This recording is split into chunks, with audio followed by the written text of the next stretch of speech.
Capítulo 5. Norina no sabía qué responder. El marqués esperó antes de decir. Vuelva su rostro hacia Mirina. Ella obedeció y se dio cuenta de que él estaba sentado de lado para quedar frente a ella. Norina se había quitado las gafas porque le nublaban la vista. Deseaba ver las estrellas y el paisaje por el que cruzaban. Intentó ponérselas de nuevo, pero el marqués estiró los brazos y cubrió su rostro con las manos. Un extraño estremecimiento la recorrió a su contacto y él dijo con suavidad.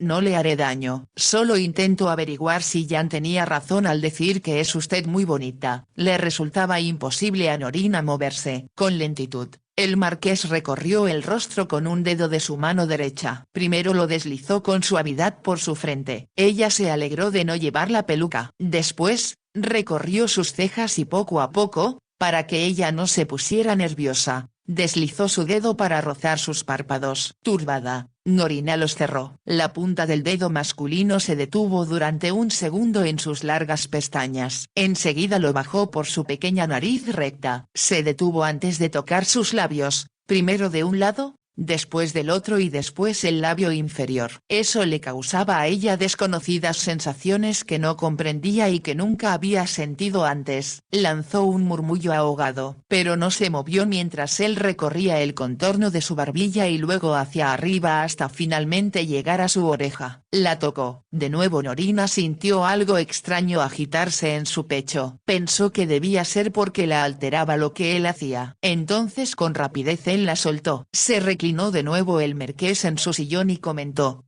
Jan tiene razón y estoy dispuesto a apostar una fuerte suma a que en verdad es usted muy hermosa. Como Norina se sentía extrañamente alterada, volvió la cabeza hacia el lado contrario para mirar por la ventanilla. Sus manos permanecían sobre su regazo sosteniendo sus anteojos. De nuevo, sin que ella lo esperara, el marqués estiró su mano izquierda y las cubrió. Ella pensó que comentaría el hecho de que usaba anteojos. En cambio los dedos recorrieron los suyos. Entonces él dijo con el tono de quien ha realizado un descubrimiento. No lleva anillo de bodas tal como lo sospeché. Demasiado tarde Norina comprendió que debió ponerse el anillo de bodas de su madre que guardaba en su joyero. Esperaba que Dawes no hubiera olvidado, al meter todas sus cosas, incluir la joyería que guardaba en la caja fuerte de su dormitorio. Al sentir que debía dar alguna explicación dijo. Lo tengo guardado. Y esta mañana olvidé ponérmelo. Eso suena lógico, indicó el marqués retirando su mano. A la vez tengo mis sospechas acerca de ese supuesto marido del que dice que no desea hablar. No me explico por qué, respondió Norina. Se proponía hablar desafiante, pero en cambio su voz fue suave, juvenil y temerosa. ¿No sería preferible evitar secretos entre nosotros?, preguntó el marqués. Después de todo usted se ha enterado de los míos. Habló en ese tono suplicante que para la mayoría de las mujeres resultaba irresistible. Norina tuvo una súbita y repugnante visión de su madrastra, esperando la oportunidad de asesinarla, donde quiera que estuviese. Estaba segura de que sería un error hablar de eso con alguien. Ni siquiera debía hacerlo con el marqués. Creo, balbuceó, que sería más seguro para mí y para usted si dejamos las cosas como están. Está decidida a alimentar mi curiosidad, repuso el marqués. Cuando lleguemos a París, estoy segura de que habrá muchas otras cosas en las que su señoría tendrá que pensar. No, si voy a aislarme y estar a solas con usted, será algo muy pesado para mí estar siempre con una esfinge, que es más enigmática que cualquier otra. Una vez que conozca mis secretos, discutió Norina, le resultarán muy aburridos y entonces no tendrá nada en qué pensar, sino en sí mismo. El marqués se rió. Siempre dice usted lo inesperado y aunque me irrita no deja de intrigarme. Ahora dígame, pequeña y hermosa Rina, lo que hará respecto a nosotros. Norina lo miró y después desvió la vista. Tenía la sensación de que, de manera sutil, él coqueteaba con ella. Era lo que le habían dicho que hacían los franceses con todas las mujeres a las que conocían. Él sonreía y ella pensó que, si no tuviera los ojos vendados, Sería muy apuesto. Sintió un pánico repentino de involucrarse demasiado con él. Y si como al parecer habían hecho muchas otras mujeres llegaba a enamorarse de él, entonces le escribiría una carta desesperada cuando la rechazara como lo había hecho con otras. Debo ser sensata y recordar su reputación. Para él, solo soy una secretaria que jamás tendrá importancia en su vida, se dijo. Se puso de pie. Me gustaría ir a recostarme un poco, indicó. Nos espera un largo trayecto y el movimiento del tren me está adormeciendo. Me parece bien. Será cerca de la medianoche cuando lleguemos a París. Podríamos quedarnos hasta la mañana, pero yo prefiero que salgamos del tren cuando esté oscuro para que nadie nos vea. Es lo mejor. Ella se dirigió hacia uno de los dormitorios y se recostó con la intención de dormir. Pero no podía dejar de recordar los dedos del marqués moviéndose sobre su piel y las desconocidas sensaciones que le habían provocado. Por favor, Dios mío, no permitas que me enamore de él y haz que continúe en mi empleo. Me agrada estar a su lado y charlar con él. Pero suceda lo que suceda, no debo pensar en él como hombre, sino solo como mi jefe, rezó. Tal como vaticinara el marqués, llegaron muy tarde a París. Él insistió en que esperaran en el vagón hasta que todos los demás pasajeros hubieran abandonado el tren. Después caminaron con lentitud hacia donde, afuera de la estación, esperaba un carruaje. Norina apenas tuvo tiempo de observar, antes de subir, que los caballos eran muy finos y que los sirvientes llevaban libreas muy elegantes. Aun cuando era tarde, todavía había luz en muchas ventanas. La gente deambulaba por las calles y con frecuencia se escuchaba música. También había mucho tráfico. Para Norina todo eso era muy emocionante. Se inclinaba para atisbar por la ventanilla, pensando que París era tal como lo esperaba. Había una magia irresistible en el aire. Pasaron por el Teatro de la Ópera y lo identificó por los dibujos que había visto de él. Entonces continuaron por lo que estaba segura era la Rue de la Paix, antes de llegar a la Place Vendôme. Instantes más tarde lanzó una exclamación de alegría al reconocer la Place de la Concorde. Las fuentes funcionaban y las luces hacían brillar el agua que arrojaban. Es preciosa. Maravillosa ciudad, exclamó. Oh, gracias, muchas gracias por traerme. Así pensé que se sentiría, exclamó el marqués con voz profunda. ¿Quién podría no emocionarse ante la Place de la Concorde?, preguntó Norina. El marqués no respondió. La luz de la calle iluminó su rostro y ella vio que sonreía. Los caballos dieron vuelta hacia los Campos Elíseos y momentos después cruzaron una verja de hierro y avanzaron por un corto sendero. ¿Es aquí donde vive su señoría?, preguntó Norina. He leído que las mansiones de los Campos Elíseos son las más espléndidas de todo París. Es lo que me agrada pensar, respondió el marqués. Los caballos se detuvieron y aparecieron sirvientes con pelucas blancas y elaborados uniformes. Norina descendió primero. Entonces Jan ayudó al marqués a bajar y lo condujo del brazo hacia el interior de la casa. El mayordomo los saludó con sumo respeto y Norina miró su gesto de asombro al notar el vendaje de su amo. Estamos cansados, dijo el marqués, así que subiremos directo a acostarnos. Hay comida y vino en el salón, señor marqués, explicó el mayordomo. No deseo nada, replicó él, pero tal vez la señora Wyndham. No, tampoco yo, lo interrumpió Norina. Muchas gracias, pero también prefiero retirarme a descansar. El ama de llaves la esperaba en lo alto de la escalera para mostrarle su dormitorio. Estaba en el primer piso y era muy lujoso. Norina se percató de que la trataban más como a una invitada que como a una secretaria. Una doncella sacó su camisón y lo que necesitaba y la ayudó a desvestirse. En cuanto se acostó, se quedó dormida. Pero su último pensamiento fue que no debía involucrarse demasiado con el marqués. Cuando Norina despertó, le llevaron el desayuno y lo colocaron a un lado de la cama. Era tal como esperaba, deliciosamente ligero con panecillos calientes y varias diferentes mermeladas y miel para aderezarlos. El café era mejor que cualquiera que hubiera probado antes. Se sentó en la cama y pudo ver el sol brillar sobre los árboles afuera. El cielo era muy azul. Llena de emoción, saltó de la cama y corrió hacia la ventana. Tengo que recorrer París y si no hay nadie con quien pueda hacerlo, iré yo sola. se dijo. Entonces recordó que tenía deberes por cumplir. Llamó a una doncella que le llevó agua caliente y la ayudó a vestirse. Mientras bajaba, se preguntó si su relación con el marqués sería ahora diferente de como había sido antes. Él la esperaba en un magnífico salón decorado al estilo Luis XIV y con pinturas que anhelaba observar. Pero adoptó una actitud profesional y dijo: «Buenos días, señor marqués. Estoy segura de que durante su ausencia debió llegar bastante correspondencia y me pregunto dónde podré encontrarla.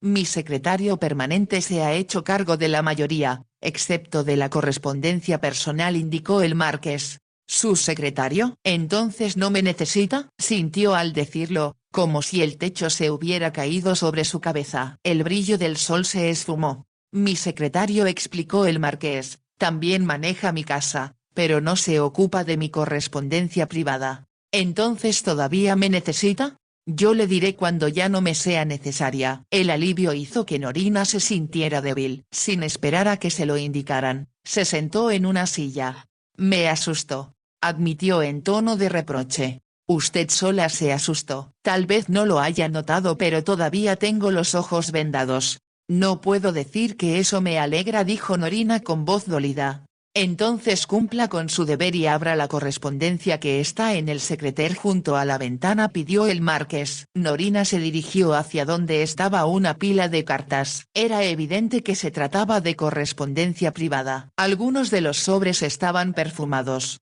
como los de Patsy. Los tomó junto con el abrecartas y se volvió. El marqués, sentado en un sillón de alto respaldo, con las piernas cruzadas y vestido con suma elegancia, tenía el aspecto de un gran señor. Mientras ella abría el primer sobre, el marqués preguntó: «¿Cómo está vestida?». «Con un vestido negro. Me parece un error». Ella lo miró desconcertada. «¿Por qué?», preguntó. «Como ya le comenté, es usted mi pretexto para no recibir a mis amistades y por lo tanto debe tener un aspecto de acuerdo con su papel». Norina lo observó mientras él continuaba: «Los sirvientes hablan y nadie puede evitarlo. Para esta noche mucha gente en París sabrá que regresé. También que no deseo recibir visitas. Y sin duda se preguntarán por qué, ¿comprende?». «Sí.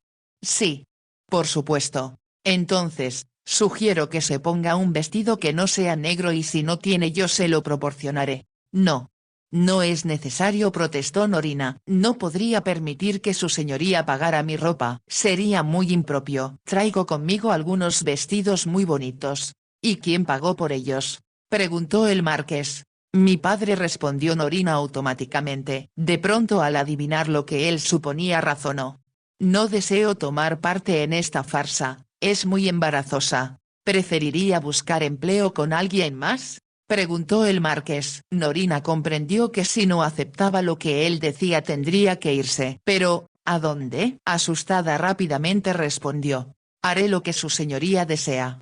Pero temo cometer un error y causarle daño. Creo realmente que lo que le preocupa es su reputación», opinó el marqués. «No es verdad. Mi reputación no tiene importancia, se lo puedo asegurar con toda sinceridad». Pensó al decirlo que tenía razón, porque lo que hacía era salvar su vida. Si hablaban mal de ella, eso no tendría ninguna importancia si estaba muerta. Como si de nuevo leyera sus pensamientos, el marqués sugirió: «Volvamos al principio, le suplico, ya que prometió ayudarme, que se ponga lo más bonita y atractiva posible. Como es usted casada, su marido se ha ido de cacería o de viaje a América y por supuesto él ignora que usted se encuentra aquí en París conmigo». Norina lo miró y entonces se rió. «¿De qué se ríe?», preguntó él. «De que todo se vuelve más y más complicado», respondió la joven. «Y me va a resultar difícil recordar cuándo soy yo realmente y cuándo es solo parte de un cuento de hadas.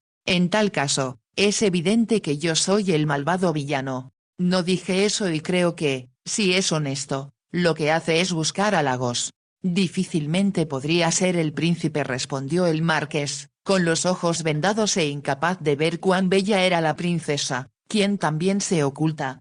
«El cuento es de su señoría, así que por supuesto puede elegir el papel que desee. Yo estoy dispuesta a ser Cenicienta». Después de que una hada madrina agitó su varita mágica y convirtió sus andrajos en un bello vestido, Subirá a cambiarse en cuanto abra las cartas. Nadie la verá en la casa, pero su descripción volará como el viento, como es inevitable. Todo sonaba tan absurdo que Norina volvió a reírse. Estoy segura de que sueño. Esto no puede ser verdad.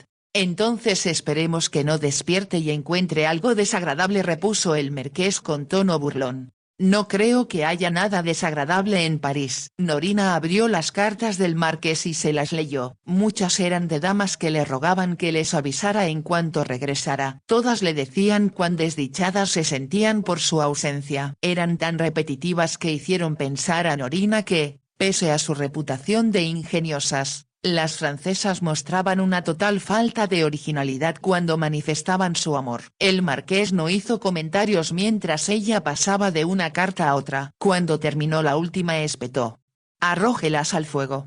«¿No desea contestar ninguna?». «No hay nada que decir». Cuando ya la última carta estaba convertida en cenizas, ella se apartó de la chimenea. «¿En qué piensa?», preguntó el marqués. «Siento lástima por esas mujeres», respondió Norina. «¿Y por mí?».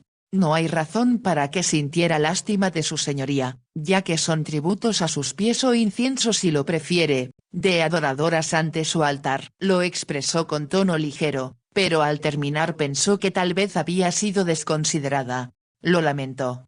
«Es algo que no debí expresar. Siempre lo inesperado», comentó el marqués. «Vaya a cambiarse». Norina corrió a su habitación y encontró que ya habían abierto varios baúles. Los vestidos que su padre le comprara en Londres colgaban en el armario. Se puso un lindo vestido de verano, que pensó era adecuado para una jovencita y no para la mujer casada que aparentaba ser. Tal como suponía, Dawes había puesto tanto sus joyas como las de su madre. Buscó entre las de su madre y encontró el anillo de bodas. Se lo puso, pero como le quedaba un poco grande, para detenerlo añadió uno de los más pequeños anillos de brillantes también de su madre. Para aparentar más edad, se puso unos pendientes de perlas y diamantes que también habían pertenecido a Lady Setchwin. Al bajar encontró al marqués en la misma habitación pero de pie junto a la ventana abierta. Comprendió que anhelaba salir, tal vez pasear por el bosque o cabalgar en uno de sus caballos. Cuando la escuchó acercarse se volvió y mientras ella se acercaba preguntó: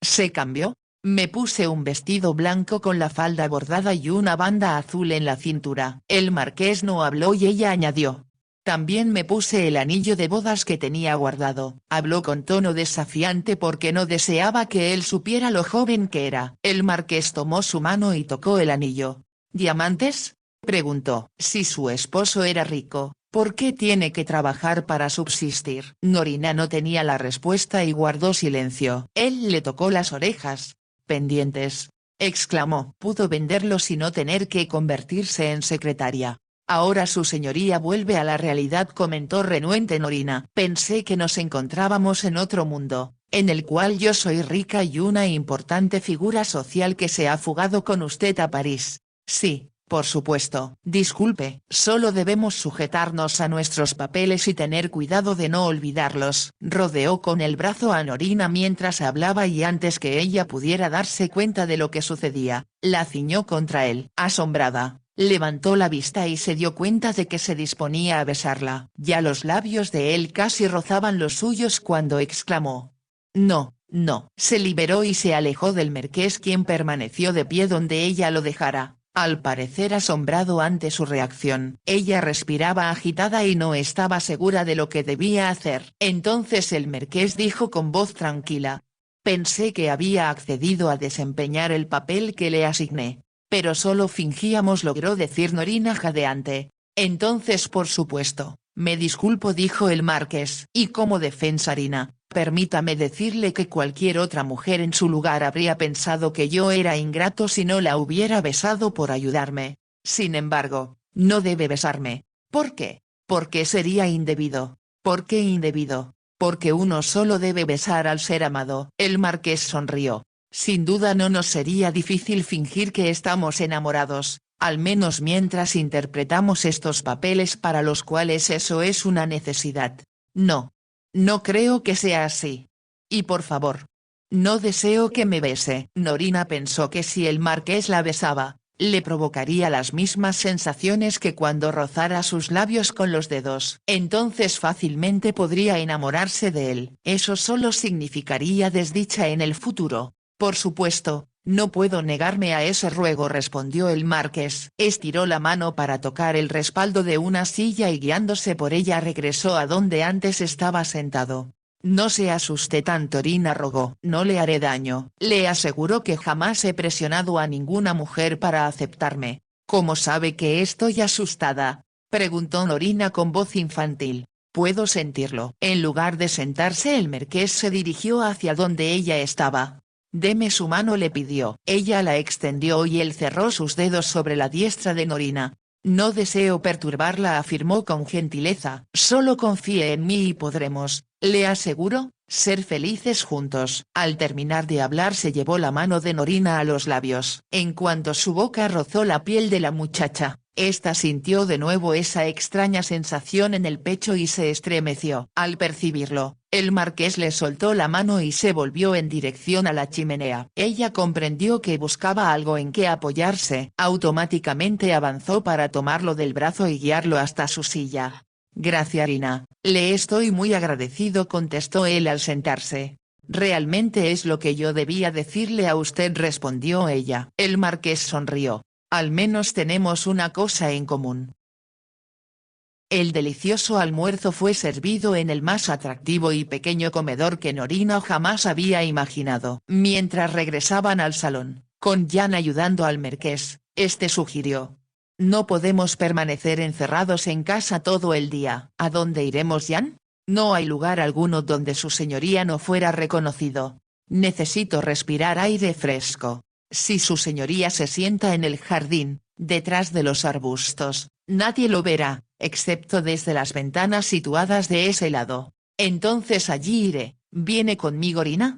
Me gustaría hacerlo, pero ¿podría primero escribir una carta que deseo enviar al correo enseguida? Por supuesto, aceptó el marqués. Ella escribió una corta nota a Dawes para informarle dónde estaba y añadió: muchas gracias por todo lo que hizo por mí. Es muy emocionante estar en París y, por favor, hágame saber si hay nuevas noticias. Firmó con solo sus iniciales y dirigió el sobre al señor Dawes con cargo a la señora Rollo. Después de dejar al marqués en el jardín, Jan regresó a esperar la carta. ¿Me haría el favor de enviarla enseguida a Londres por la vía más rápida?, pidió ella. Me encargaré de eso, madame. Él tomó la carta y añadió: es bueno para el amo tener alguien con quien poder hablar. Me temo que dentro de poco le resulte un tanto aburrido, respondió Norina. Los ojos del señor marqués mejoran cada día, respondió Jan, pero debe mantenerlos vendados. Lo dijo casi como si sospechara que Norina animaba al marqués a quitarse el vendaje. Al instante, adivinó que Jan estaba acostumbrado a mujeres que deseaban ser admiradas por su amo y que resentirían que él no pudiera verlas. Por supuesto, su señoría debe obedecer las órdenes del médico, convino, y Jan le sonrió. Él se fue y ella arreglaba el papel de escribir y la pluma. Cuando escuchó que se abría la puerta, supuso que Jan habría vuelto para decirle que su carta tenía algún error. Mas cuando se dio la vuelta vio que no era Jan, sino un caballero elegantemente vestido y con aspecto francés. Él miró el reloj del salón antes de preguntar: pensé que Alexus estaría aquí. ¿Puedo preguntar quién es usted, madame? Norina se levantó de la silla. El señor marqués no recibe visitas por el momento, señor. El francés sonrió. A mí me recibirá. Soy uno de sus mejores amigos. Pensé que se traía entre manos alguna travesura cuando supe que estaba en París y no me había informado de su regreso. No avisó a nadie, señor, respondió Norina, porque como le dije no recibe a nadie, desea estar a solas. El francés sonrió de nuevo. Excepto madame, por la compañía de usted. Por supuesto, es la excepción. Sí, señor, es correcto, así que permítame pedirle que se retire. Sin embargo, informaré a su señoría de su visita si es tan amable de darme su nombre. Era evidente el asombro del francés. Soy el vizconde Leport y, como le dije, uno de los mejores amigos de Alexus. No tengo intenciones de permitir que se me despida como si fuera un intruso, madame. Pues eso señor es precisamente lo que es usted. Así que solo puedo asegurarle que el marqués no desea ver a nadie por el momento respondió Norina con firmeza, pero a la vez cortés. El vizconde parecía indeciso. Ella comprendió que se preguntaba si debía desafiarla o no, así que le extendió la mano. Adiós señor vizconde. Espero que volvamos a encontrarnos en circunstancias más propicias. Con lentitud y evidente renuencia, el vizconde tomó su mano y se inclinó ante ella. Se dirigió a la puerta diciendo: dígale a Alexus que no le perdono esto. Sin embargo, después de conocerla madame, comprendo la razón de su aislamiento. Ella esperó hasta que escuchó sus pisadas perderse y comprendió que había abandonado la casa. De inmediato corrió con rapidez al jardín donde sabía que encontraría al marqués. Se dirigió hacia donde a la distancia vio un alto seto. Estaba segura de que él ahí se había ocultado. Se apresuró y lo encontró sentado en una banca de madera con cojines de satén. Mantenía la cabeza en alto para recibir la luz del sol que se filtraba a través de los árboles. Casi sin aliento, Norina se sentó a su lado. Hay problemas. Y vine a contarle lo que hice. ¿Problemas? ¿Qué sucedió?, preguntó el marqués. Todavía jadeante, Norina relató con exactitud lo que ocurriera en el salón. Cuando mencionó el nombre del vizconde, el marqués lanzó una exclamación. Ramón Leport, un viejo amigo, pero el más chismoso de todo París. ¿Cómo demonios se enteró de que estaba yo aquí? Bien dijo su señoría que la noticia la llevaría el viento, respondió Norina. Estaba seguro de que cometía un error al venir a París. Los sirvientes son muy tontos y, a pesar de mis instrucciones, permiten que mis amigos, si son importantes, entren en la casa. Entonces, ¿qué hará?, preguntó Norina. Irnos de aquí y cuanto más rápido, mejor. ¿Irnos? Pero si acabamos de llegar. ¿A dónde podemos ir? A donde debimos ir desde el primer momento, respondió el marqués. A mi nueva villa en el sur de Francia. ¿Vamos a ir hasta allá? Es lo que haremos, afirmó el marqués, así que vuelva a la casa y ordene al mayordomo que envíe a buscar a un hombre llamado Breste. Norina se puso de pie. Ahora mismo. Pero me siento triste porque no podré conocer París. Si se porta bien, le diré lo que haremos, indicó el marqués. Cuando oscurezca, pasearemos a lo largo del Sena para que vea la iglesia de Nuestra Señora y regresaremos por la calle de la Ópera cuando todo esté encendido y sea más hermoso que durante el día. ¿Podemos hacerlo? Jamás falto a mis promesas y espero un día poder mostrarle París con más detenimiento cuando ya pueda ver. Eso será maravilloso, exclamó Norina. A la vez pensó que era algo poco probable que sucediera. Cuando el marqués recuperara la salud tendría que dejarlo. Sintió una súbita depresión al pensarlo. Entonces se dijo que no merecía la pena pensar en el futuro. Echaría un vistazo a París y después iría a donde siempre ambicionó ir, al sur de Francia. Soy afortunada, muy afortunada, se dijo mientras corría a la casa para cumplir las órdenes del marqués.